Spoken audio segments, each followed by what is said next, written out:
Il faut savoir qu'un château avait bien souvent un moulin.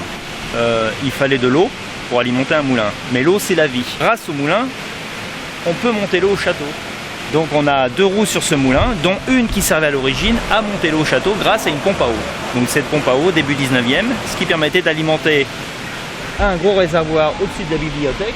Et par dénivellation, on avait l'eau courante au château. Ah bah je suis très content, puis surtout c'est François, on s'entend très bien. Non, c'est vraiment bien. C'est bien que le moulin soit habité et l'eau, comme il vient de le dire, c'est la vie et ça attire le monde. Donc pour les visites, c'est une bonne chose et pour tout, c'est une bonne chose. Et je suis ravi que François soit là. Et là, tu as bien nettoyé la chaussée, là, elle est propre. La relation entre le moulin et le château, c'est que le moulin appartenait à la famille de La Rochefoucauld jusqu'en 1942. Et ce moulin est passé de propriétaire en propriétaire et il a vu bien sûr une période d'abandon pendant une dizaine d'années. La rencontre s'est faite dans l'eau.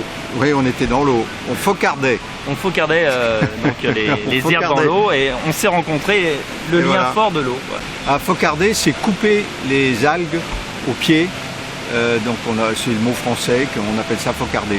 On aperçoit le lavoir, le toit en ardoise. Et puis juste derrière, vous avez ce qu'on appelle un vivier. Un vivier, c'était un endroit où l'eau rentrait et ressortait, et où on mettait les poissons. Et le chef, à l'époque, la grande époque du château, le chef venait voir le châtelain et lui disait qu'est-ce que, voilà, je vous propose, je sais pas, du brochet par exemple à midi. Et il allait prendre le brochet dans le vivier qui était vivant. Là, un travail de voisinage et puis un travail d'entretien, ce qui est lié à des droits et des devoirs d'un moulin. Et même chose pour le château. Ah, on est très liés.